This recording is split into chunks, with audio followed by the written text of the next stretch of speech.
өнөөдрийн маань лекцийн процесс нийт төгсгөний зурагчдаа энэ өдрийн мэндийг хүргье. За ингээд 3 төсөлтэй өсөлтийн гишүүн апаат 3 төсөлтэй төгсгөний зурагчдаа уулзж байна.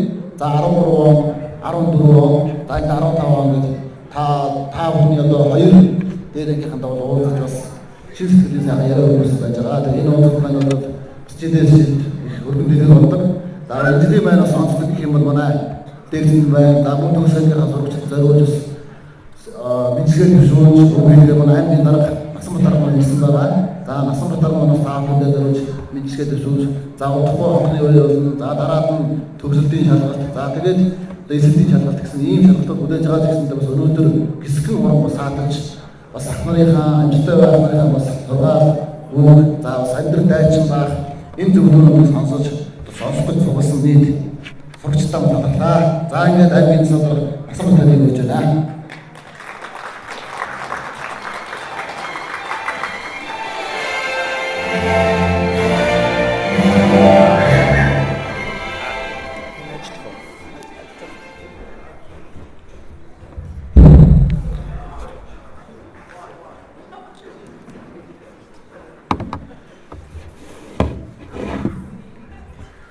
За энэхүү танхимд хүрэлцэн ирсэн Дархан уул аймгийн 100 мянган иргэдийн маань нэгэн хэсэг болсон 14-өөс 15 оны хичээлийн жилийн төгсөгчд та бүхэндээ энэ өдрийн халуун мэндийг өргөн дэвшүүлье.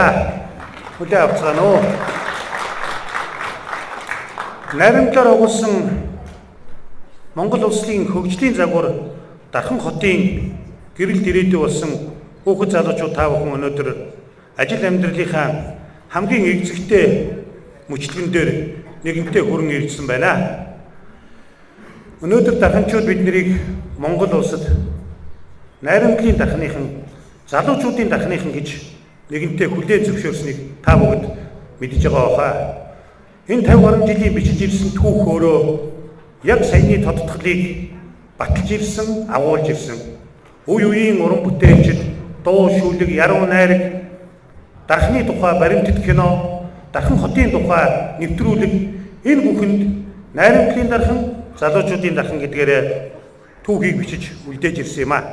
Тэгэхээр энэхүү найрамдлын дархан, залуучуудын дархны гэрэл дээрээдээ болж энэний заламж халаагийн түүхийг бичих энэ түүчэн дээр хорон цугласан энэ жилийн төгсөгч та бүхэн маань нэлээд эдийн засаг нийгэм шилжилтийн үеийн 2 дахь хэрний үе дээр ажил амьдралынхаа гараа мэдлэг мэргэжлээ сонгоход бэлэн болжээ.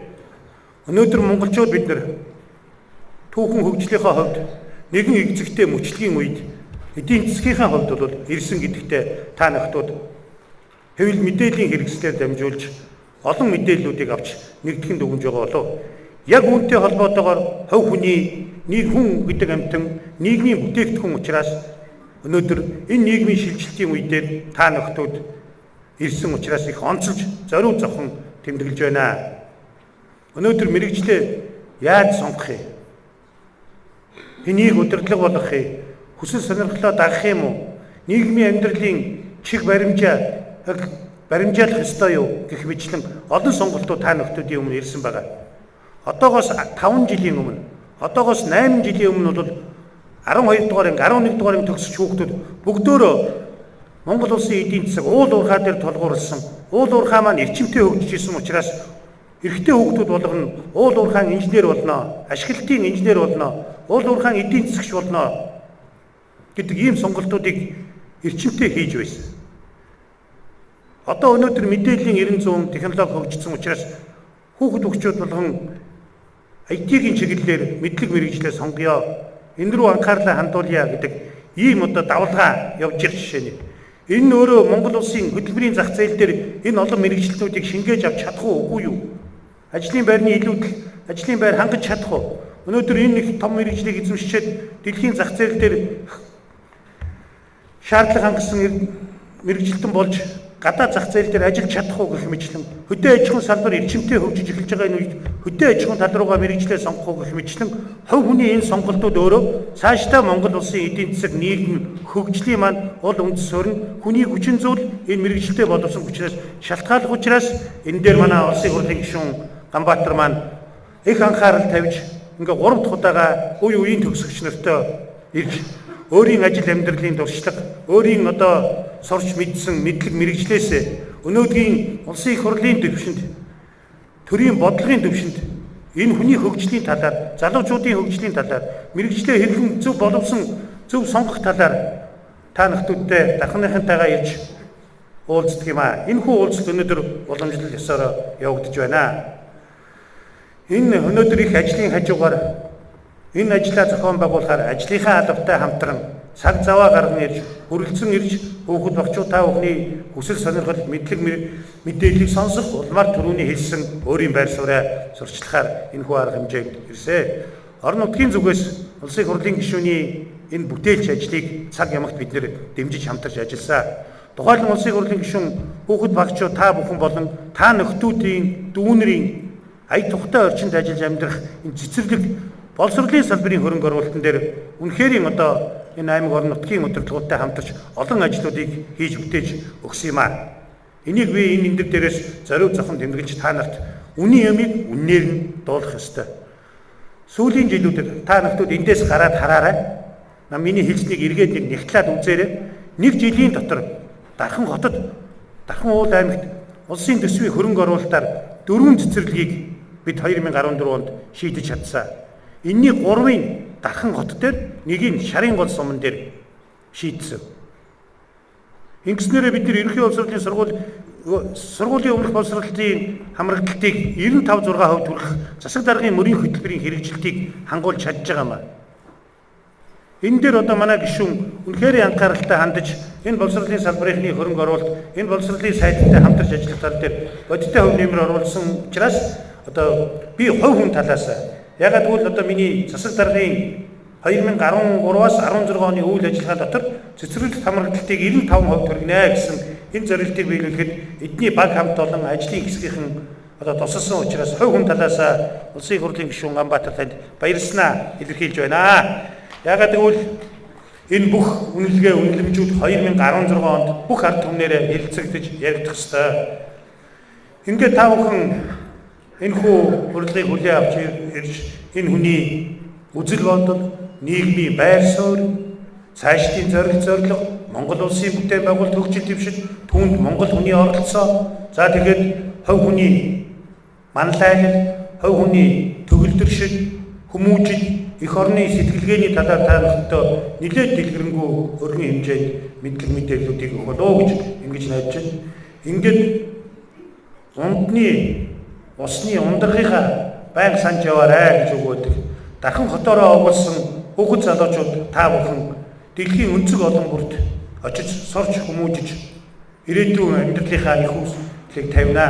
Ингэж явахдаа Монгол улсыгаа түүн дотроо Дархан хотыгоо үүн дотроо сургам хүмүүжүүлэгч багш нараа цаг ямагт санаж явах ёстой. Багшийнхаа итгэлийг, сэтгэлийг шав хүн эзэж мартах ёсгүй гэж Бурхны номонд ч байдаг, хүний ёсны жудагч байдаг, Монголын одоо эгэл ардуудын бичсэн судартай баримтаг дотор ч гэсэн энэ багшийн эвдэм бол хүндэлсэн байдаг юм аа. Ингээд бид нар та бүхэнд эрүүл их аз жаргал, сайхан бүхний хүсье, улсын их хурлын гишүүн Ганбаатар танд баярлалаа. Бидний хойж ирээдүй болсон хүүхдүүдийн төлөө ийм оюунлаг ажил хийсэн явдалд орон нутгийн засаг даргын зүгээс баярлж байгаагаа илэрхийлье. Баярлалаа.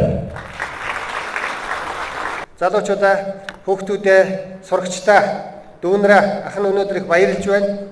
Одоо энэ жил чи одоо 4 дахь удаагийн лекц үстэй. Үлзээ. 3 дахь уу? 4 дахь үстэй тийм ээ. Энэ жилийн лекцэнд манай аймгийн засаг дарга Насанбат дарга маань ярьж бид хоёр үндсэндээ одоо хамтарсан лекц уншлаа гэсэн үг. Саяны одоо сургаал үгэн дээр бол багшигаа хүндэл, аав ээжигээ багшигаа хүндэл. Мэдээж үүний цаана эх орончин, Дархан нутагчин байгаа. Ингээд хүндлээд хайрлаад ингээд явхад бол энэ ивэл нь дандаа ивэж яадаг. Тэр ч утгаараа одоо манай Насанбат дарга байна уу? Олон амжилттай яваа хүмүүсийн нэг онцлог бол Эрдэмтэн мэрэгэн багштынхаа сургаал үгийг хайрлаж хүндэлж дагдаг явдал юм аа. Ингээд аймгийн засаг дарга Насанбат даргад баярлаж талархснаа хүүхдүүдээ цөмөр илэрхийлцгээе. За. За ингээд үндсэндээ өнөөдрийнхөө одоо миний лекцийн хэсэг эхэлж байна. За юуны өмнө лекц эхлэхэд бол удаадараа бидний одоо энэ лекцийг хамгийн анх одоо энэ зааланд энэ сайхан залуучуудын театрт унших боломжийг өгсөн залуучуудын театрын энэ эгч нартай, ах эгч нартай бас ахын одоо үргэлж баярлж явдаг. Тэгээ лекц ингээд дөнгөж эхлэхэд за ер нь энэ сайхан хамт олондоо нэг баярлаа гэж хэлэндээ гэж боддөө. Нөгөө лекцийн дундуур ч л бүр чин сэтгэлээсээ өгөөл баахан юм ярьж байгаа л дуусахтаа алга ташаал тэгэл дууссан байдیں۔ Дуусаад гараа явж байхдаа пөө энэ залуучуудын театрын хамт олондоо баярлаа гэдгээ хэлэхэд мартчихлаа шүү дээ гэж 3 жил би бодож байгаа. Ингээ бүгдийг нэгтгээд манай энэ залуучуудын театрын удирдлага нийт хамт олон та бүхэнтэй ахын уулзах боломжийг өгсөн ах эгч нартай баярлаа гэдгээ нэг илэрхийлцгээе юмраа.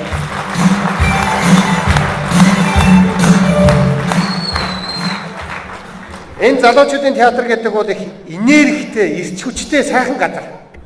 Ах нь одоо яг энэ суудтай, яг энэ хавьд суудаг байсан. Одоо тэр голоос урдаасаа 6-7 отох суугаад 3 тоороо гэдэг жүжигийг л одоо хөөхд байхад би үздэг гэсэн. Манай байр энэ 6 дугаар байр.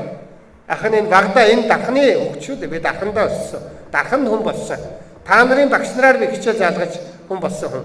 Ингээд энэ сайхан энерги жанлам шингэсэн газар та нартайгаа уулзаж ирээдүйд яавал та нар амжилттай ад жаргалтай явах вэ гэдэг талаараа ярьж байгаа юм.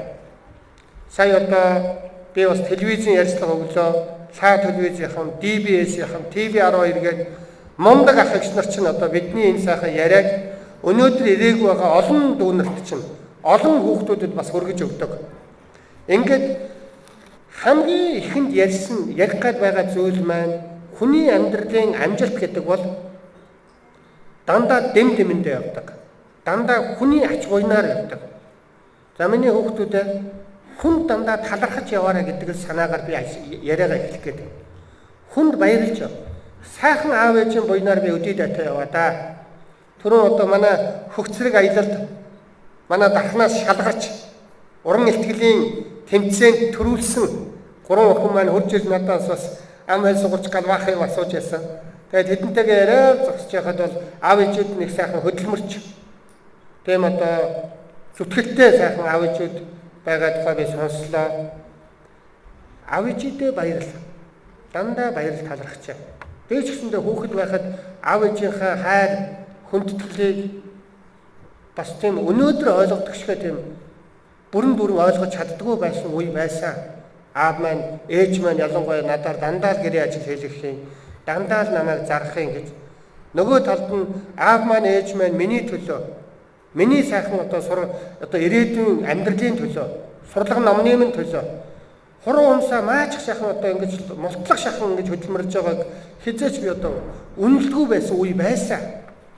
Миний хүүхдүүд ингэж дандаа хайрыг аав ээжигээ буцааж дандаа хайрлаж байгаа. Энэ энгийн юм ярьж байгаа боловч ах нь өдөөд 46 настай. Одоо бүр улам их л ойлгоод хэн нэгэн хүн намайг ерөнхий боловсролын сургууль төгсөж байхад энийг хэлэхгүй явдаа л гэж би одоо ч боддог. Аав ээжигээ хайр, эрдэмтэн багшаа хайр, энэ дархан сайхан нутгаа дандаа хайрлаж байна. Энэ хайр чамайг дандаа эвэж идэг. Үл оошоо бол нэг тийм сайн биш. Бие тоож болохгүй. Жоохон ч гэсэндээ амжилт олоод, жоохон ч гэсэндээ үр дүн гаргах юм бол энэ бол хэний буян бэ гэдгийг дандаа бодох юм бол амжилт дандаа буцаж ирдэг. Харин дүүрэн аягтай цайн дээр нэмж цаа хийх гэж оролдох юм бол хажуугаар нь асгардаг. Амжилт бүтээлийн чинь сав дүүрэн байгаад дээр нь нэмж амжилт хийх гэж оролдох юм бол дандаа асгардаг. Тэгэхээр чи ингээд амжилтын чинь сав дүүрэн байгаа дотор нь юм орж ирэх юм бол энэ багшийн минь буян, аав ээжийн минь буян, нутгийн минь дахин бурхамтын хөндийн минь буян гэж ингэж дандаа хүний буян гэдгийг мэдрээд байх юм бол амжилтын сав чинь хоосон байна, үргэлж дандаа амжилтыг далж яана л гэж өвгдийн ухаанд байдаг. Ингээд баярлж яв, дандаа талархаж яв. бие тоож болохгүй гэдэг санаагаар өнөөдрийнхөө яриаг би эхэллээ. Өчигдөр дархан уул аймагт маань Ганбаатар ахын одоо нэрмжт биш юм аа одоо ивэлд ор гэх юм уу одоо дэмжлэгээр гэж хэлээ. Дэмжлэгээр Монгол улсын хамгийн хурдан хүүхэд гэдэг тэмцээнийг одоо 3 дахь жилдээ явуулж байна. 19 аймагаас хүмүүс ирсэн.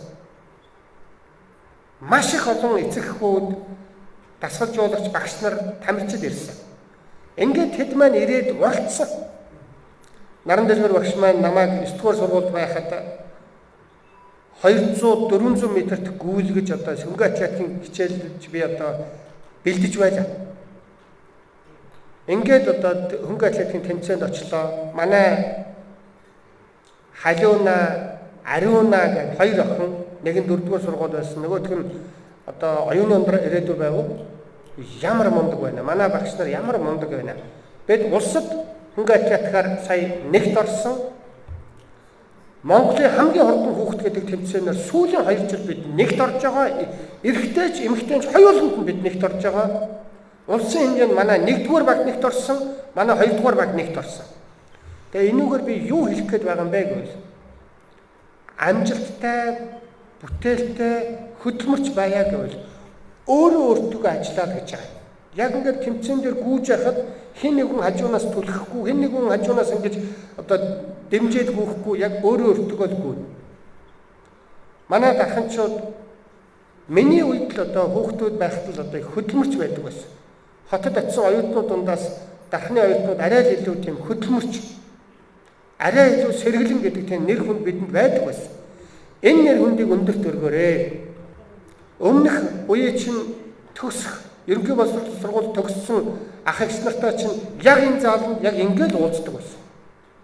Өнөөдөр очиод Ганбаатархаа ялангуяа манай оюуны ирээдүйн төр бэлгүүн оюуны ирээдүйг төгссөн манай бэлгүүн дүү маань механик инженерийн сургуулийн онц сурлагтай. Хамгийн нэг номерын сурлагтна. Тэгээ би очиод лекц уншаад байжсэн. Дүүнерт маань та заавал ихтгэл тавиарай. Дараагийн төгсөх дүүнерт маань заавал та надад ярьсан яриагаа яриарай гэсэн. Би энэ жил арай өөр яриа ярьж байгаа л да. Арай жоохон сэдвийг өөрчилж байгаа. Тэгээ ингээд ярьчаад би тэдэн дээр ингээд сууж ирсэн чинь манай дахны хүүхдүүд цоглог дайчин байгаа. Би дахны оюутны холбоогоо эндээ бас байгуулж байгаа гэж ярьжсэн. Миний дүүнер яг л энэ ах эгч нарынхаа энэ эрчийг алдуулваа. Энийг л би хэлэх гэж өнөөдөр одоо Улаанбаатар хотоос та нарыг зорж би ирж байна. Жил болгон уншдаг. Дахиад би 10-20 жил энэ лекцийг жил болгон уншина. Миний их хурлын гишүүн байна уу, байхгүй юу, их хурлын гишүүнээ болно уу, хэвээрээ байна уу, тэр хоёрдугаар асуудал. Үргэлж та нарын ирээдүйд амжилттай сайн явахад би дэм болоход миний үг хэрэгтэй. Мөр бүтэн гэж сатгалан болоо бишээ. Оюун ухаанд чинь сайн бодлуудыг хийх гэж өнөөдрийн илтгэл байж байгаа. Хүн амжилтанд сайн явъя гэвэл, амжилттай, дайчин, зүтгэлтэй байя гэвэл толгойдоо зөв бодлуудыг хийх явдал. Өнөөдөр ирээгүй байгаа олон хүүхдүүдтэй бас дамжуулж та нар маань хэлж өгч тусвалаарай. За ингээд гол хэлэх гэж байгаа санаа бол нэгдүгээрт миний дүүнер одоо мэрэгжлээ сонгох гэж байгаа конкурсанд бэлдэж байгаа хамгийн ихний гол зүйл бол мөрөөдлөө сонс. Яг юуны төлөө зүтгэж байгаа, ямар мөрөөдөлтөй болохыг хүсэж байгаагаа сонс. Долгор сүрэн зан асашороо давг доржийг хөдөө аж ахуйн сургуульд оруулвал хайрын том Якузаны аварга бид одоо алдах нь байна шүү дээ. Тэр хүүхэд барилдахыг хүсэж байна. Тэр хүүхэд ялан дийлэгч болохыг хүсэж байгаа. Тэр мөрөөдлийнхөө төлөө тэр барилдсан учраас тэр хүн аварга болсон. Жишээ нь Ганбаатар ах нь хүүхэд байхаас эхлээл ерөөсөө л нэг нийгэм сайн юм хийх юмсан. Хүмүүс тус болох юмсан гэж л дандаа боддог байсан. Тэгээд энэ мөрөөдлийнхөө төлөө л явж байгаа. Олон жилийн өмнө би мөрөөдөлтөө хүмүүсийн өмнө гараад илтгэл тавьж олон хүнд урам зориг өгсөн. Итгэл өгсөн. Ийм сайхан яриа хийх юмсан да гэдгийг 7 дугаар ангиас эхлээл мөрөөдөж эхэлсэн. Ах нь хардаа өнөөдөр яг мөрөөдлийнхөө төлөө л явж байгаа. Мөрөөдөлтөө өмнө явж байгаа. одоо ямар мэрэгчлээ болох вэ гэвэл анхны мэрэгжил геодезийн инженер. Би геодезийн инженер байхдаа ч гэсэндээ сургууль дээр оюутнуудад дандаа яриа хийдэг байсан. Дараагийн эдийн засгч болсон, хөдөлмөрийн эдийн засгч болсон, яагаад ч мэдэхгүй үйлдвэрчний ерөнхийлөгч болсон. Улсын их хурлын гишүүн болсон. Энэ болгон бол би мөрөөдөлтөө үнэнч байсны минь шагнал. Мөрөөдөлтөө үнэнч байсан учраас олон хүмүүс ахыг хайрладаг. Мэдээж оюун толгой, таван толгой гээд Монголыг идэж уухыг хүсдэг зарим олигарх бүлэглүүд ахыг үзэн яддаг. Тэд бол цөөхүүлээ. Ах нь бол ард түмнээ хамгаалж нэг л тийм бүшгүүгийн үлгэрт гардаг шиг нэг баатарлаг гэж өөрийгөө бодож тэнцдэг. Нөгөө л хүүхэд байхын нөгөө мөрөөдөлтөө л үнэнч яваад байгаа хэлбэр шүү дээ. Би төсөөлж ярьж байгаа нь та нар маань намайг юу гэж хэлэх болоо гэж бодохгүйгээр чин сэтгэлээсээ та нарын ахын ёсоор би ярьж байна. Мөрөөдөлтөө үнэнч байхыг чухал. Сайн инженер, сайн эрдэмтэн, сайн багш, эмч, мундаг одоо нийгмийн зүтгэлтэн Монгол орныг хар. Тэр чигээрээ амиа бодсон хүмүүсийн цуглуулах шиг заримдаа санагддаг. Хүний төлөө, нийтийн төлөө дуурдаг хүмүүс өнөөдөр улам цөөхөн, улам л баг болоод байгаа юм шиг заримдаа би сэтгэлд их хүн тусдаг. Бусдынхаа төлөө дуурдаг, бусдын төлөө одоо дайчин байдаг энэ байр суурийг бол одоо та нар маань хадгалаасаа гэж би боддог. Ингээд эхний зүйл бол мөрөөдөлтөө үнэнч бай, мөрөөдлөө үргэлж толгойдоо бод, өнгөтөөр бод. Энийг одоо өнгөрсөн жил ах нарт чинь би ярьж байсан. Тэгээд нэг энэ үгийг хэлэхэд байна шүү дээ. Алсын бодлого хүнээс ойрын зовлон салдгуумаа гэж үг байдаг шүү. Алс ирээдүйдээ чи яг юу хүсэж байгаа юм? Алс ирээдүйдээ ямар том зорилго тавьж байгаа юм бэ гэдгээ өнөөдөр чи хүсэж, мөрөөдөж, өөртөө баталгаажуулж авч чадвал оюутан болсон хойно ойр зуурын зугаа цэнгэл, ойр зуурын цаг сига тоглоом юм уу? Эсвэл нэг бааранд орж нэг хамтдаа суух юм уу? Ийм ойр зуурын жижиг сажиг юм руу орох сонирхолгүй болдог. Том зорилго тээгээд түүнийхээ төлөө нойрч хүрэхгүй хичээл номдоо шамдан орно гэдэг бол амьдралын аз жаргал. Баавга хөөж байгаа анчин туулааны өмөр хараа зогсдгуумаа гэж үг байдаг шүү дээ.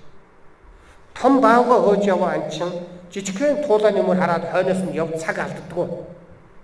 Ирээдүйдээ хүчрхэг Монгол орноо агуу болгоно. Монгол орны би хамгийн том эдийн засагч, бизнесмен, инженер болно гэд зүтгээд явж байгаа хүүхэд хажуугаар нь жижигхэн компьютер тоглоом, нэг жижиг сажиг юм ойр зуурын тийм туулааны мөрлөө ордгоо.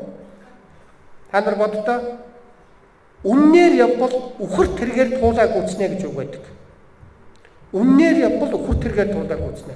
Яаж бодсон үхэр тэргээр туулаа гүйцэхгүй. Аранга аймгийн Чулууц сумаас би үхэр тэргээр гараад ирлээ. Давхлаа. Байдаг л хурдаараа явлаа. Туулаа зүгээр парк гэж хажуугаар хаа хурдаараа давхлаа. За одоо туулаа гүйцэгчдээ өнгөрлөөд яана гэж бодоод яваа байлаа. 3 сарын дараа Улаанбаатарт орж ирлээ. 3 сарын дараа үхэр тэрхтэйгээ Улаанбаатарт орж ирэхэд нөгөө туулаа хамт гарсан туулаа хаа нэг газар асар хурдтай явж яана гэсэн үг шүү дээ. Туулаанд өөрийн гэсэн зорилго алга. Үхэр тэрхэнд хол ч гэсэндээ өөрийн гэсэн зорилго байна. Удаан ч гэсэндээ очиж хүрлээ. Ийм учраас өнөөдөр амьдралын гараагаа эхлэх гээд амьдралынхаа одоо замыг сонгох гээд байж байгаа дүүнер хүүхдүүд та нар маань нүүхээсээ өмнө бэлчээрээ сонгоо гэж нэг ардын үгийг л одоо байнга бодож яваарай. Аливаа үйлт хийхээс өмнө дандаа за би 20 жилийн дараа хэн болох вэ? Хаана очих вэ? Ямар хүн болох вэ? Энийг үргэлж бодож, түүнийгээ толгойдоо бодож явж өдөр тутмын хичээл номоо, өдөр тутмын зүйлүүдээ хийх юм бол та нар амжилтанд хүрнэ. Энэ энгийн зүйлдээ та нар бүгдөө мэддэг л зүйл ярьж байгаа байна.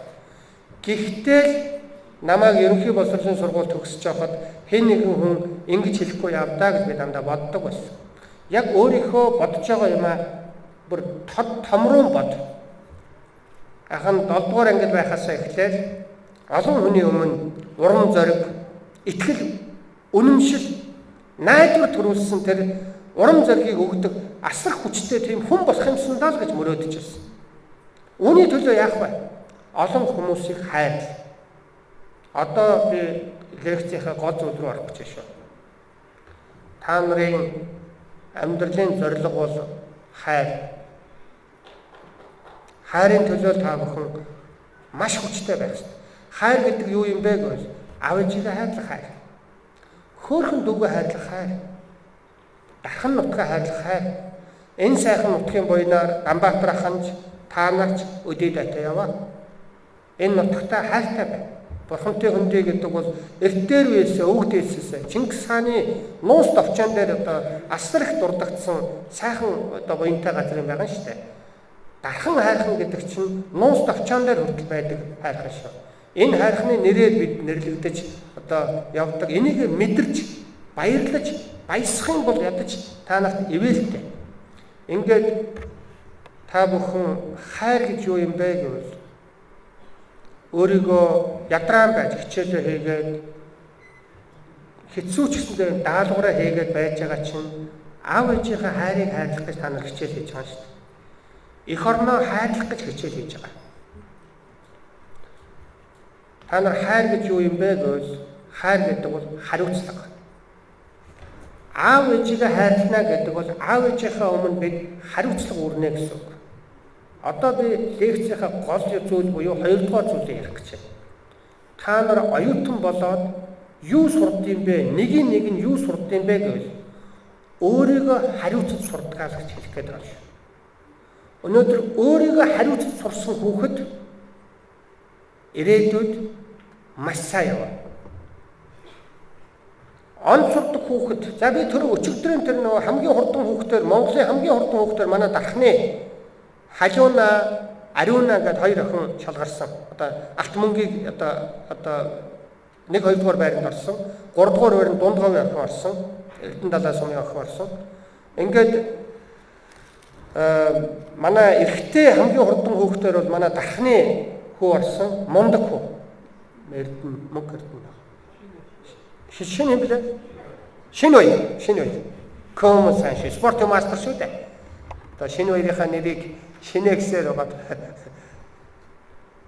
Тэр хүүхдүүд яагаад Монголын хамгийн хурдан хүүхд болсныг би танд хэлье. Тэр хүүхдүүд өөрсдөө хариуцах чадвартай гэсэн. Хинч шаардаагүй. Хөөе чи бэлтгэлдээ гараач.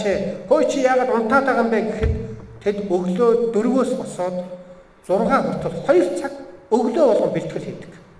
Манай шинэ баяр тэр Халиуна эднэр бол сая тэр Катар гэдэг тэр олон улсын тэмцээнд ороод их өндөр дээгүүр байранд орлоо шүү. Яагаад тийм амжилттай байгаа? Яагаад энэ олон хүүхдүүдээс тэд мундаг гүгээд байгаа юм бэ гэвэл тэд нь хариуцлага суралцсан байна. Тэд олимпиад аврах болох байх. Болохгүй ч байж болно. Тэд эцсийн дүндээ амьдралд сайн явна гэдэг нь өөрсдөө хариуцлага сурсан байна. Хардаа өглөө 4-өөс босоод 6 хүртэл 2 цаг бэлтгэл хийдэг. Ямар их бэлтгэл хийж байна. Тэгээ өдөрт 3 удаа бэлтгэл хийдэг. Яг нөгөө бэлтгэл гарсан үедээ 30-аас 1 цагийн дотор бэлтгэл хийдэг. Энэ бол хариуцлага. Одоо би өөрийнхөө ярих гэж байгаа юм болоо шүү дээ. Тэр хүн дархан нутгийнхаа нэрийг гаргах, аав ээжийнхээ, сургуулаа, багш нарынхаа хайртай учраас тэр хайрыг хариулахын тулд хариуцлагатайгаар бэлтгэл хийж шүү дээ. Хариуцлагатайгаар. Хариуцлага гэж юу вэ? Хариулт өгөх чадвар гэж байгаа шүү. Өглөөс дуг нойрондоо дугжирж яхад л босооч, бэлтгэлд гараач. Чи дарханчуудынхаа нэр хүндийг хамгаалж олон улсын тэмцээнд орно штэ. Чи босооч гэхэд үгүй би унтмаар байна гэд унтаад өгч болно. Эсвэл за би босё дургу байсан ч гэсэн босно гэдэг бол нөлөөлөлт.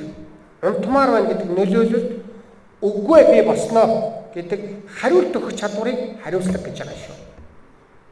Ахын энийг өөрийнхөө бүр энгийн жишээн дээр ярив. Одоо би хөнгө атлетик дээр ярихгүй.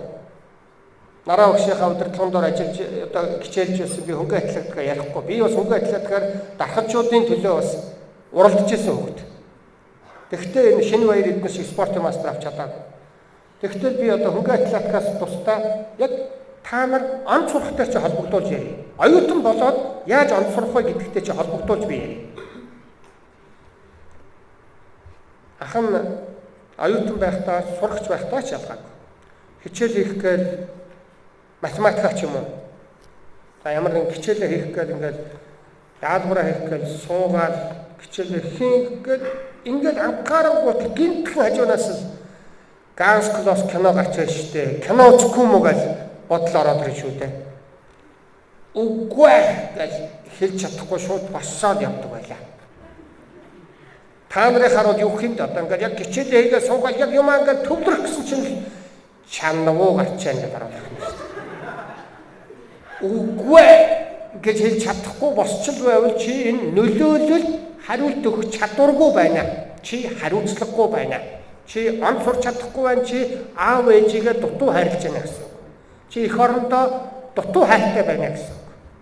Хайр гэдэг бол хариуцлага. Хариуцлага гэдэг бол хариулт өгөх чадвар юм аа. Ахыхан санаа ойлгогдож байна уу дуунараа? Он сурья гэдэг бол сууд сурахыг хэлж байгаа юм. За хичээлээ хий. Яг ингээд сух хөө талхан дээр маасл тавиад мартчихад ороод ирсэн байж тээ.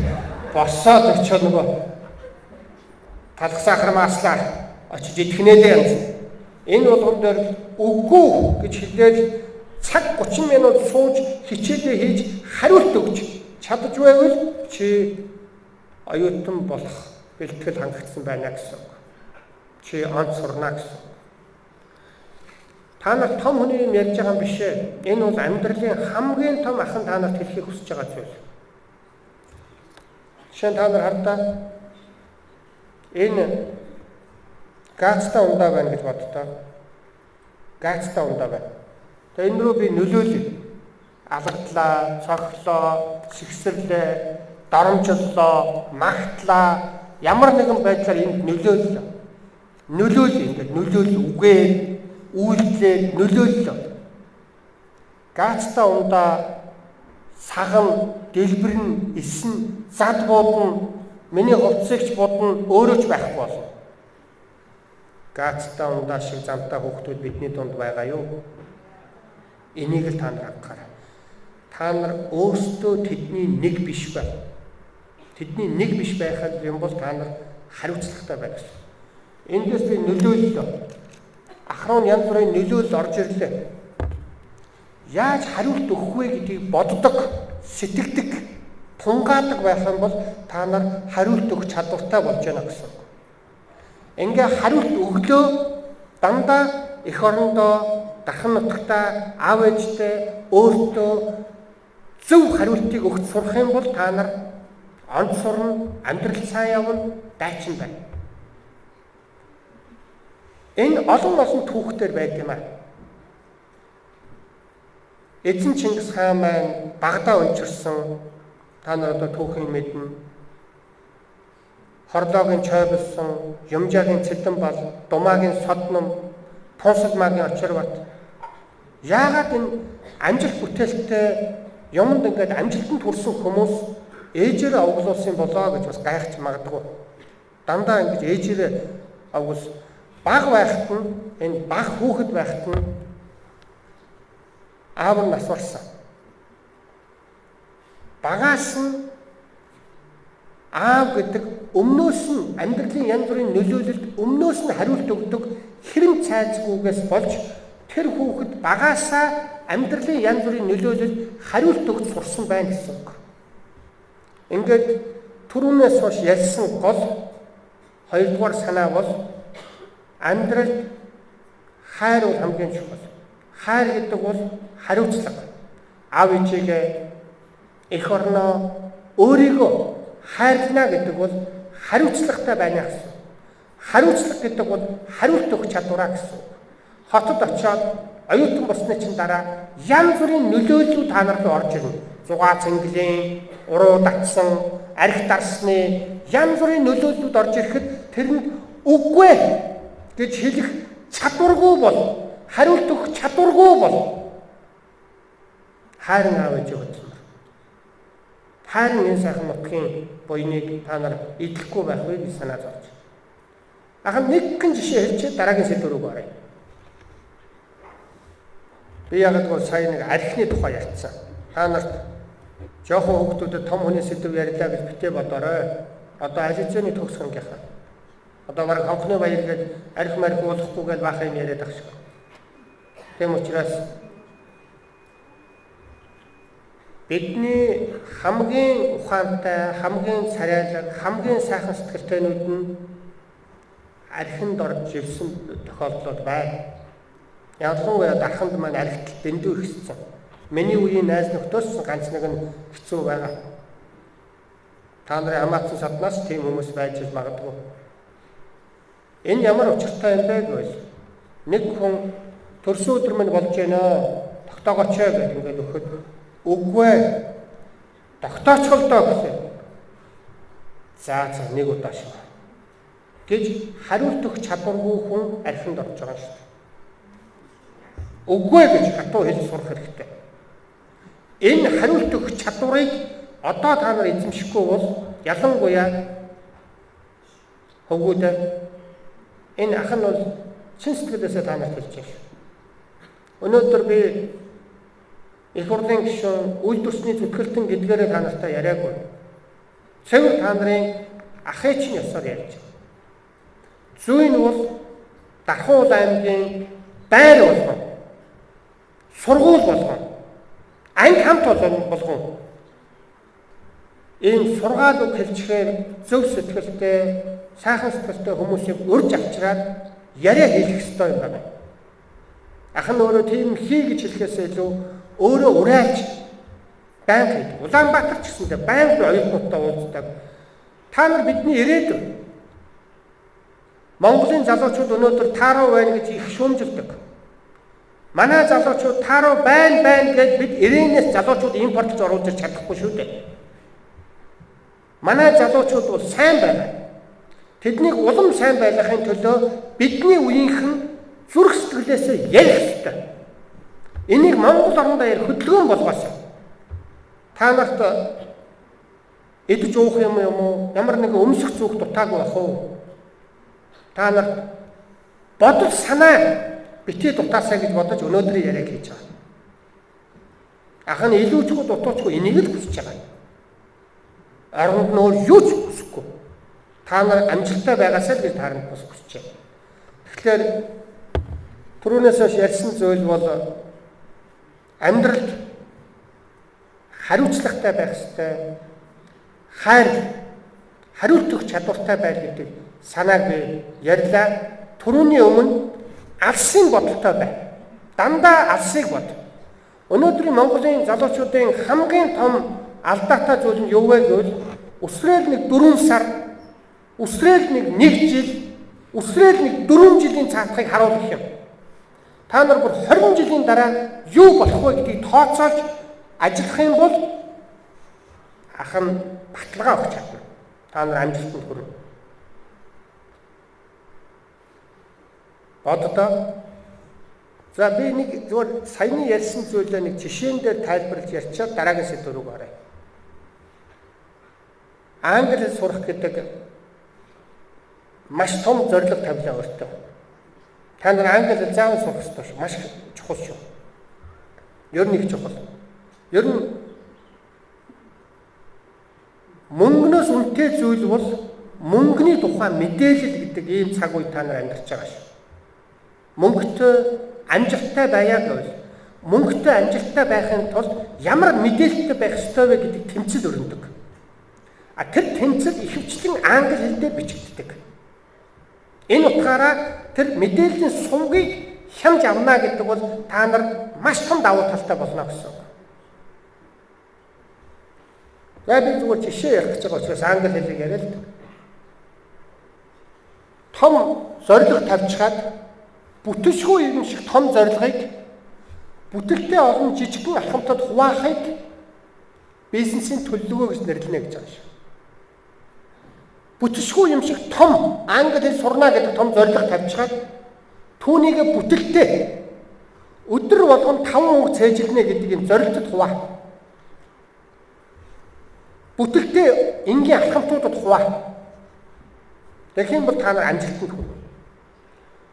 Англиар зүгээр ярихын тулд санаа бодлоо илэрхийлэхийн тулд 500 үг байх болоо гэдэг. Ер нь ахын төрөнөөс хойш та нартай ярихад 100 үгэн дотор л эргэлдсэн байх. Хүн ер нь 150-аас 200 үгэнд л эргэлддэг. Миний яг одоо хэлсэн үгнүүдийг бүгдийг жагсаагаад диктофонд хурааж агаад эргүүлээд сонс хэдэн үг орсон байна. 100 хүрэхгүй дээ. Тэгэхээр би үгийн баялгаа арвижуул. Тэгтэл хүний амьдралд хэрэгэлдэг үг бол нэг 500 англи үгээр чөлөөтэй ярьж эхэлдэг. Дараа нь 1000 үг байхад бол сонин уншдаг. 1500 үг нь бол мэргэжлийн ном уншдаг. Юмыг дандаа энэ детальны хар. Тэгэхээр өдөрт 5 үг цээжлээ. За болъё. Би бол өдөрт 5 үг цээжлэх гэсэн. Ер нь их авьяас муутай англи хэлэндээ их тааруу байсан да. Би хэлний авьяас жоохон тийм сайн байгаагүй. Ах нь их л зүдэрч сурдаг байсан. Ер нь надаас илүү хэлний авьяасгүй хүн ч гэж ер нь хавар байх л гэж боддог байсан. За бүр болъё. 3 үг. Өдөрт 3 үг цээжлэнэ гэдэг бол дэндүү амархан. 360 хоногт 1000 үг цээжлэн та нар. Тэгэхээр 500 үгтэй байхад ярин шүү дээ. Хэрэгцээтэй зөв үгийг цээжлэнэ гэдэг бол англи хэл сурах явдал. Та нар боддоо 2 настай 3 настай дөнгөж хэлд орж байгаа хүүхэд англид очисон чинь шууд англиар яриад хэлсэн. Яагаад? Өнөөдөр 2 настай хүүхдээс ажи минийхөө аавтайгаа хүрээ дээрэж аав нь али яри гэхээр өөдөөс нь би ярмааргүй. Би грамматика үзгээгүй шүү дээ гэж хэлдэггүй үстэ. Хүүхэд шууд ааваа ээж надаа мэмэ гоогоо гэж шууд хэлдэг. Үг хамгийн чухал.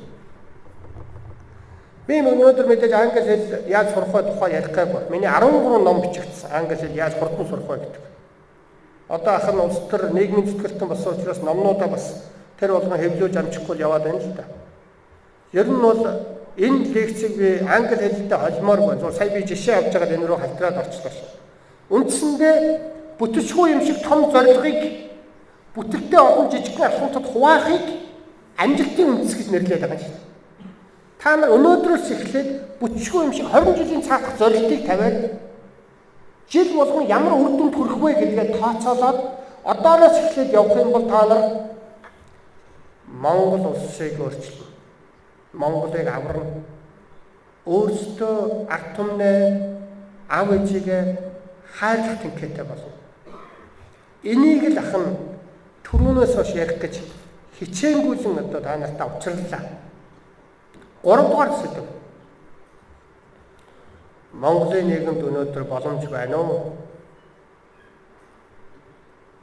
Энийг хэдүүлээ 3 дугаарт нь хүндээ.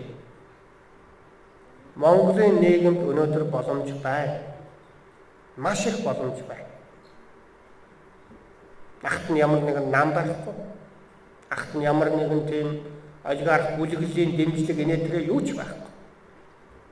Чин сэтгэлээс хүмүүсийн төлөө дуурдаг, тэрнээс болж адлуулдаг, дарамжлуулдаг, муулуулдаг. 11 жил үндсэндээ хүмүүсийн төлөө явлаа.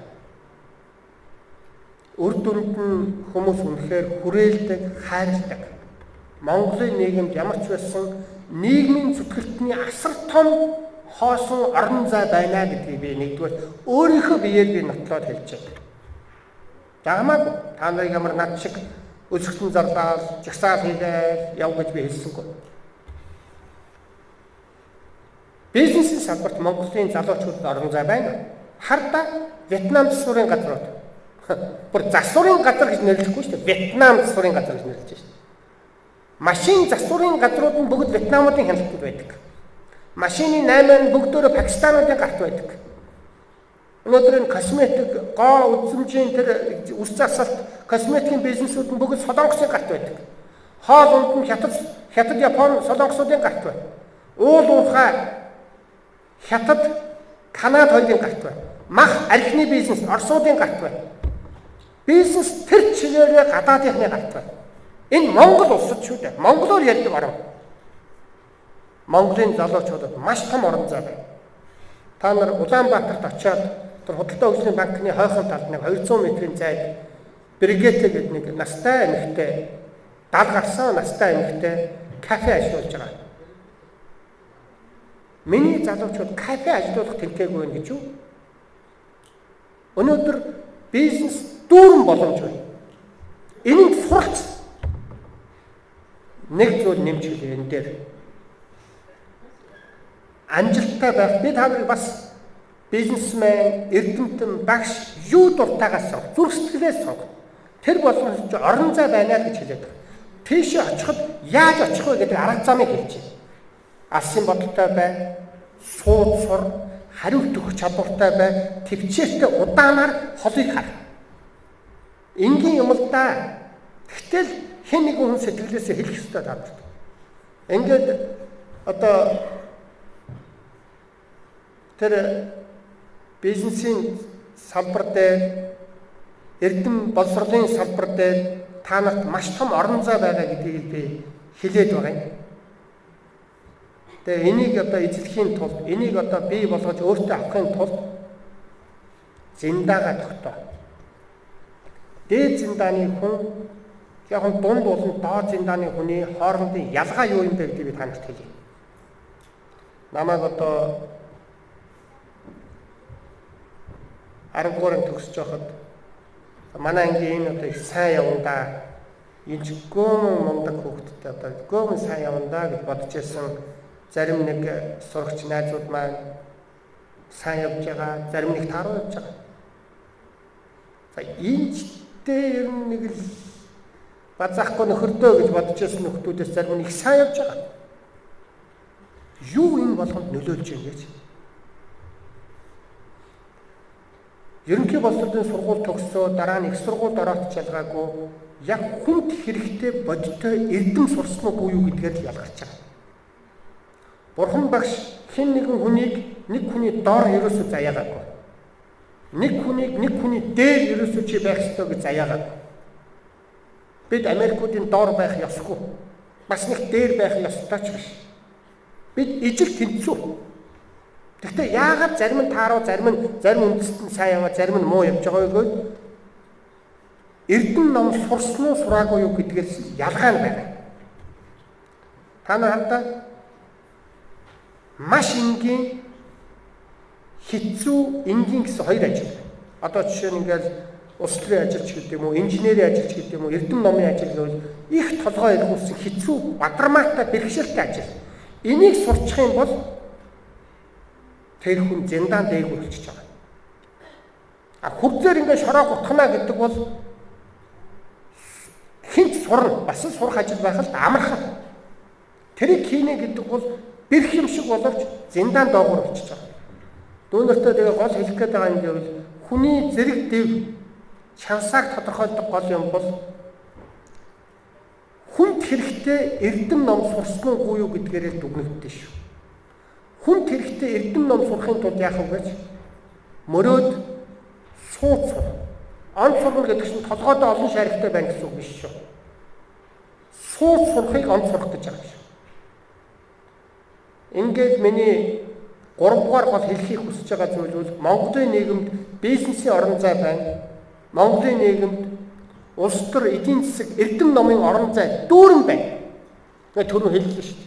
Нийгмийн зүтгэлтнүүдээ Монгол оюун ард түмэн хүлээж байна шүү дээ. Хүний төлөө өөрийгөө зориулдаг. Тендер мендер ямар нэгэн хулгай хийдэггүй. Жинкнээс Монгол хүмүүсийн төлөө чин сэтгэлээс яв хүн байна уу гэж Монголын ард түмэн ч бүр ингээд хараа, хүлээгээ хүсээд байна шүү дээ. Бас орон зай. Ахын нэг 2007 онд ярьслага өгч байсан. Улаанбаатарт. Яг л эд одоо газрын авилгалын эсрэг тэмцэжсэн да. Ингээд тэмцээд ярьж байсан, телевизээр ярьслага өгч байсан. Сэтгүүлч маань надаас асуусан. Гамбатурга та энэ хотын даргаыг юу гэж боддог вэ гэж. Тэгээд би тэр чи эд үздэг байсан. Нөгөө түмууга би бас шүүх мөхт өгцөн явж байсан үе шүү дээ. их сайн хүн гэж боддгоо. Би тэр хүнд их ач буйн самдгаал гэж хэллээ. Нөгөө сэтгүүл жоохон гайхаад та яасан бараг авилгал авсан юм маяг бас ухчихад. Үгүй тийм байхгүй. Зүгээр тэр хүнд би их ач буйн санаж явдаг юм аа, баярлж явдаг юм аа гэж хэлсэн. Яагаад гэвэл тэр хүн Сүхбаатарын талбайгаас бусад бүх талбайг худалдаж Улаанбаатарын маань хогийн тамтан шиг болгосон учраас би энэ бүх гажуудлыг засаж залруулах гэж тэмцэл хийж түүний өдөөс тэмцэж байна.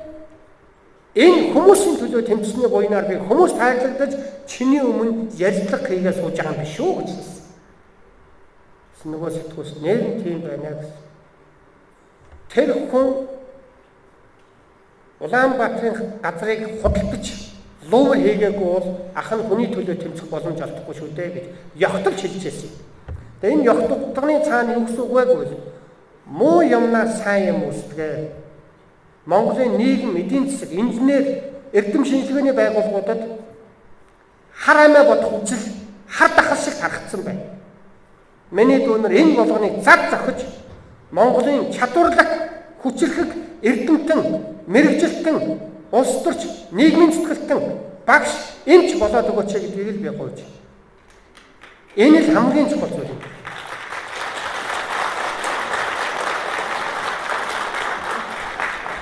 Өнөөдөр Монголын нийгэм сайхан сэтгэлтэй багш нар, сайхан сэтгэлтэй эмч эмнэлгийн ажилтнуудын маань нуруунд дээр явж байна. Ингээд миний дүүнэр мэрэгчлээ сонгохдоо зүрхсэтгэлэн даг хүн юм хойдоо мэрэгжил сонгоход дандаа өөрийнхөө мэрэгжлийг л хэлчих гээд байдаг. Би бол одоо над шиг нийгмийн сэтгэлтэн болчихооч гэж арайч хэлж болохгүй тэгээд бас хэлчих гээд. Аав маань намайг бол инженер бол гэж хэлсэн. Ааваа би ямар мэрэгжил сонгох вэ гэж асуусан. Тэгсэн миний аав миний хөө инженер болоо гэсэн. Ааваа би ингээ хүмүүс хайрлагддаг, хүмүүсийг хайрладаг юм гоё одоо ёстой нөгөө нийгмийн сэтгэлтэн шиг ажил хиймээр байна шүү дээ гэж хэлсэн чинь. Уг нь эхлээд инженер болчихвол зүгээр л дээ гэсэн. Яагаад гэсэн чинь. Инженерийн ухаан бол юмны гаргалгаа гарцыг гаргадаг ухаан. Наад улс төрчийн ухаан бол уснаас яаж хуураа гарах вэ? Хараамай боддог ухаан. Чи эхлээд инженер болчихвол дараа нь чи хүний төлөө явна шүү дээ гэж хэлж байсан. Тэгээд тэгвэл би инженер болвол тэр үедээ асуу гэж ярьж байсан юм л да. Одоо кибернетик.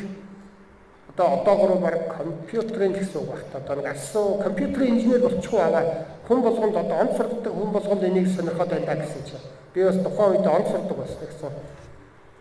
Миний хөө компьютерийн шинжилгээ ухаан бол нэг өсрөл 20 жилийн настай шүү дээ. Тухайн үед одоо 80-аад онд чинь дөнгөж эхэлжсэн ухаан шүү дээ. 20 жилийн настай ухаан. Наадах чинь миний хөө дараа нь бетагаас орчихно. Миний хөө механик инженерийн бололтой гэсэн. Юу гэсэн үг юм бэ аваа гэсэн. Механикийн инженер гэдэг бол мянган жилийн настай ухаан. Энийг заавалчгүй багштай тусгай сургуулаар, тусгай багшлаар заалгадаг ухаан. Механикийн инженертэй болвол инженерийн ухааны суурьтай болвол юу руу ч холбирч болд юм аа. Чи жоохон философи унших юм бол улс төрч болно. Чи жоохон одоо ингэх юм бол одоо дулааны инженер болчихно. Ингэх юм бол барилгын инженер болчихно. Механик инженер өөрөө гол нь юм аа. Гэж надад хэлж байсан. Тэгээд надад энэ их ясны дуршид маань бодогдтыг. Надад их тийм тустай үг хэлсэн. Өнөөдөр хөвгүүд маань мэрэгжил сонгох гэж байгаа бол мэдээж инженер болоод би их баярлна. Тэгтэл зүрхсэтгэлээ даг. Инженер дургу байхад Ганбаатар ах нь инженер болоорой гэж одоо хэлсэн учраас гэж битээ бодоорой. Одоо чинь түрүү би хэллээ шүү дээ. Хакуухад аваа жаргалыг инженер болох гэж оролдоогүй юу аз вэ гэж би хэлэх гээд байна шүү дээ. Тэр чи одоо суумагийн их авраг Монгол төмнийг баярлуулж байна шүү дээ. Тэр юу азар суумаа болцсон. Тэрэн шиг зүрх сэтгэлээ дагаад гэдгийг би хэлэх гээд байгаа шүү. Ямар нэгэн мэрэгжил би хэлэх нь бол зохимжгүй намайг хүүхэд байхад ийм яриа өрнжөөсөн гэдгээ би та нартай хэлж одоо бас тайлбарлаж ярих ёстой. За нэг зүйл хэлээд үндсэндээ би яриагаа өндөрлөе доо хүмүүсээ. Бидний яриа тийм амьд чин сэтгэлийн болж байна. Зааланд байгаа хүмүүс маань чив чимээгүй анхаарч бүр зүрх сэтгэлээрээ намайг сонсож байгаа явдал бол Ганбаатар ахт нь урам зориг өгч байна. Бахархч байна дүүнрээр. Миний дүүнэр Дархан нутгийн минь аврах нь тодорхой болчихлоо. Монголыг та нар л аврал. Ахын нэг 60 70 гээд тэтгэврт гарах баг. Тэр үе та нар намайг тэжээн шүү дээ. Тийм учраас би өнөөдөр танаас хөрөнгө оруулалт хийж байгаа. Ямар хөрөнгө оруулалт вэ гэвэл оюун ухааныхаа сурсан, мэдсэн, ойлгосон зүйлээ ямар нэгэн нэмэр хачиргүйгээр танаас би ярьж байна. Энэ бол миний дүүнерт хэрэгтэй болов гэж бодоод ярьж байна. Иргэчл та нарын дүүнерт дахиад лекц уншина. Тэгээд амьдрал өөрөө зуршлын цуглуулга шүү хүмүүстээ. Багаасаа зөв зуршлыг өөртөө бий болгож ав. Өглөө болгон танай ангид хоцорж ирдэг хүүхэд байгаа үстэй. Тэр бол зуршил. Өглөө болгон хамгийн түрүүнд ирдэг хүүхэд бас байгаа үстэй. Зуршил. Дандаа хов хойдог хүүхэд байна уу? Зуршил. Дандаа сайхан сэтгэлээр хүн болгонд одоо сайн сайхныг бэлэгдэж ярьж одоо дандаа тийм сайхан өөдрөг инээж явдаг хүүхдүүд бас байна уу? Байгаа. Зуршил. Дандаа азгууддаг хүүхэд байна уу? Байгаа. Зуршил. Дандаа азтай байдаг хүүхэд байгаа юу? Байгаа. Зуршил. Тэгэхээр зөв зуршлыг өөртөө бий болгож ав. Түрүү хэллээ шүү дээ. Сууд сурах гэдэг бол зуршлыг өөртөө болгож ав. Ямар нэгэн нөлөөлөлд ингээд нөлөөлөл чам руу орж ирэхэд хариулт өгөх чадвар буюу тэр зуршлыг өөртөө бий болгож ав. Ухаалаг, бодолтой бай. Маш олон гэмт хэргийн 90-с илүү хувь нь тухайн үедээ хариулт өгөх чадвараа алдсан учраас хүмүүс тэр хэцүү газар очиж суудаг шүү дээ. Маш том гэмт хэрэгтнүүдийн сүүлд нь гэмт хэрэгт орсон хүмүүсийн яриаг ингээд сонсоход мэдэхгүй ингээд тухайн үедээ би ухаан балартаад явсан нэг мэдсэн миний гарт ингээд ноот өргөд явсан байсаа л гэж ярьдаг. Гонигтай жишээ би ярьж магадгүй. Тэгтэл та нарт одоо амьдралд чинь би дайчин болох гэж өнөөдөр би энэ бүхнийг ярьж байна. Та нар хадаа 90-ад оны ихээр ахын одоо аюутан байхад дурлал мандтугай гэж хэлээд хоёр өөхөд баашин дээрээс биеийнхээ гарыг уулцсан ингээд нисээд насварсан. Тэр яасан бэ гэвэл нэг хүнд нэг одоо охин ч юм уу хөвгүнд би чамд хайртай гэсэн нөгөөх нь үгүй би өөр хүн хайртай гэдэг нөлөөлөл орж ирэхэд тэгвэл би баашингаас сэлгэнэ гэдэг хариулт өгч байгаа байхгүй. Энэд биш хүүхдүүдээ. Энэ бол хэний ч амьдрал тохиолдож болно.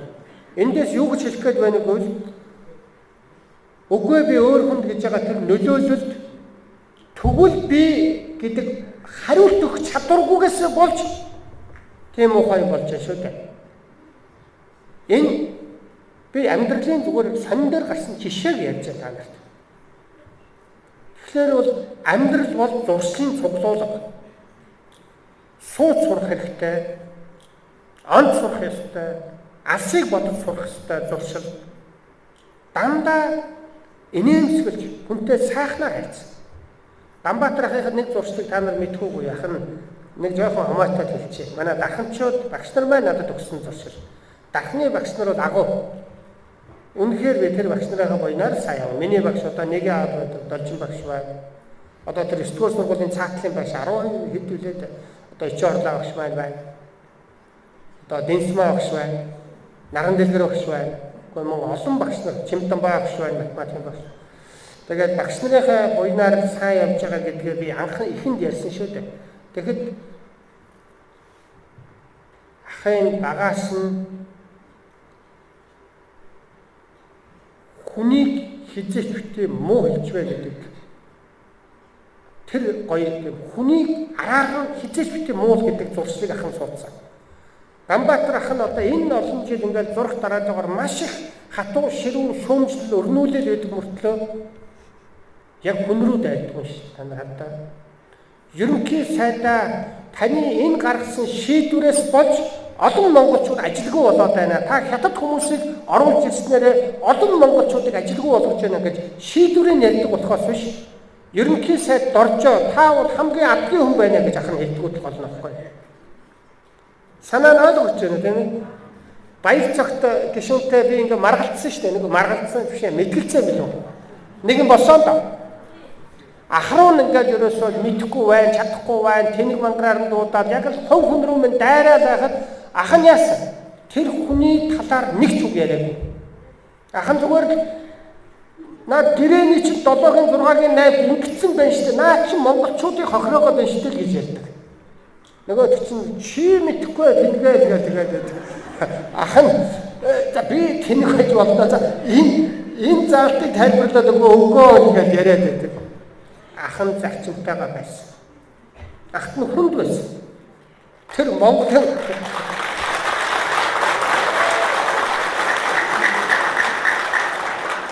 өнөөдөр бас баяр цагтайгаа бас муулсангүй шүү. Тэр бас Монголын мундаг хүн шүү.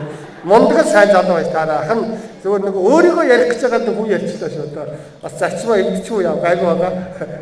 Тэгэхээр үндсэндээ зарчимдаа үнэнч байна. Хизээч хүнийг арга ударгаар нь мууж болохгүй. Хүзээч хүн рүү дайрж болохгүй. Асуудлыг ярьж болно. Чингис хааны маань үг байна шүү. Адгийн хүн ярьдаг. Дунд хүмүүс үүд хэрэг ярьдаг. Агуу хүмүүс үзэл санааг ярьдаг гэдэг шүү. Ах нь ядаж нэг дунд хүмүүс байх. Үйл хэрэг үзэл санаа ярих дуртай. Ингээд одоо амьдралдаа баримтдаг зарчмаа ах нь ярьлаа. Ахын нь ярьж байсан зарчмуудаас нэг тийм айхтар нарийн мэрэгэн зүйл ярьсан гэхээс илүү мэддэг шахуу зүйлийг чинь ярьсан. Амьдралдаа энийг мөрдөж хэрэгжүүлж явхад мэдээж бэрхшээлтэй. Тууштай байгаарай дүүнэр. Маш их төвчээртэй хатуучтай байна. Ах нь үргэлж даханчуудтайгаа ойрхон байхыг хичээдэг. Та нартайгаа ойрхон байдаг. Ах нь хизээч төрийн өмч тендер мендерээс хулгай хийдэг учраас нүүр бардам ярьдаг. Юунис тухай ярихад бэлэн. Энэ эрх чөлөөнд аягүй хайртай байгаа. Маш их хайртай байна. Ингэх юм бол та нар хол явна. Та нар хүмүүст хайрлагдана. Хамгийн гол нь хүмүүст хайрлагдахын тулд хүмүүсийг хайрлаа. Хайр гэдэг юу вэ гэвэл хариуцлага. Хүмүүсийн өмнө хариуцлага үүр. Өнөөдөр дархны зам ашиглалтанд орохгүй болчлоо. Яана гэхтэл нэг засан шуурганаар очиод нөгөө замын компаниудтайгаа хэрэлдээд одоо асфальтаа тавиач гэдэг ингээд явж гэнэ гэдэг бол хүмүүсийн өмнөөс хариуцлага үүрж байгаа хэлбэр. Ганбаатар ажиллаа хийж гэнэ гэхээсээ илүү хариуцлага үүрж байгаа юм. Та нарын хамаатан садан донд танай аав чинь нэр хүндтэй хайрлагдсан. Яагаад гэж танай аав чинь бусдыгаа илүү хариуцаж бусдын төлөө зүтгэдэг учраас тэр хайрлагддаг.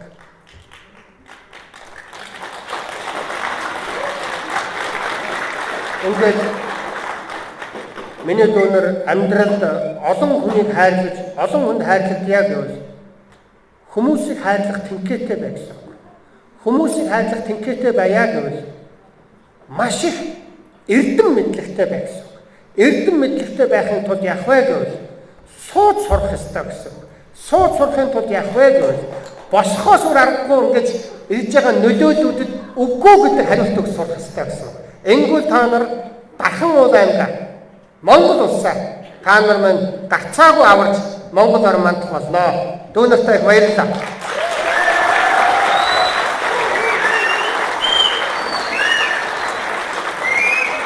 За ингээд миний дүүнэр би ингээд ил загтал өргүүлсэн. Та нарт ер нь бүгдэнд нь очсон уу?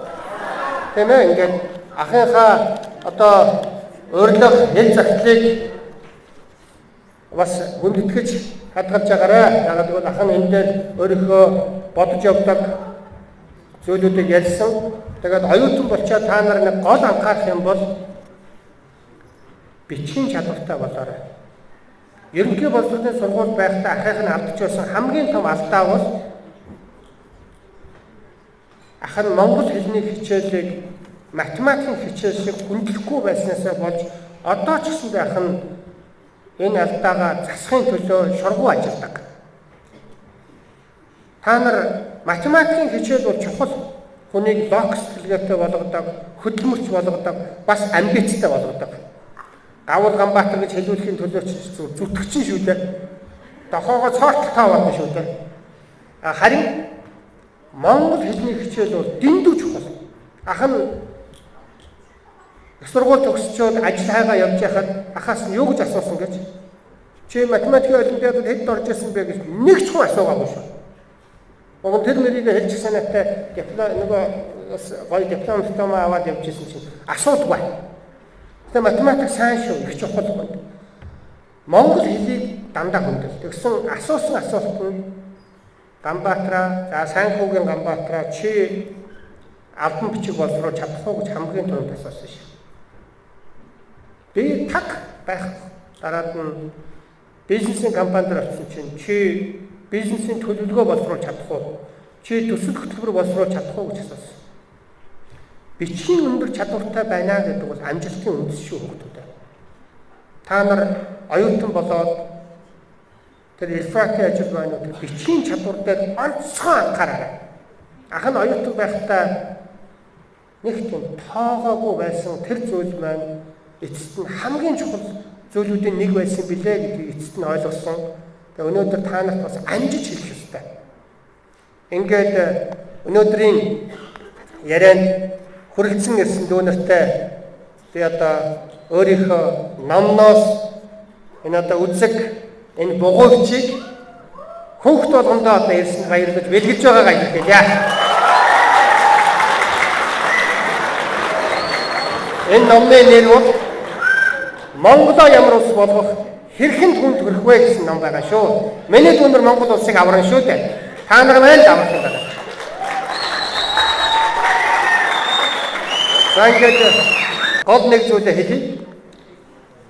Гадаадд ахын сурах гээд явхад Лондон сургуульд явхад бол надад нэг мундаг том наран цэцэг болж ургандаа гэж бодсон. Хачин гоё 3 өрөө байлтай, мастер цолтой, бенз машинтай, сайхан ханижилтай нэг сайхан наран цэцэг болж ургах юмсан даа гэж бодож явсан. Тэгээд очисон сурлаа, оюутан байхдаа ах нь аяг тав угаадаг байлаа, гудманд хогш үлддэг байлаа. Бэрхшээл дундуур л дагсан дөө. Ядуу орны оюутан бас хэцүүхсэн. Ингээд зүтгэлээсэн. Дараа нь би наран цэцэг болж ургасан. Боломж юм бас. Ингээд өнөөдөр Монголд ирээд олон наран цэцгийн өрн болохоор Монголд ирсэн шүү. Миний дүүнэр асар том Монгол улсаа мандан бадрууд сайхан наран цэцэг болж ургаарай. Баярлалаа.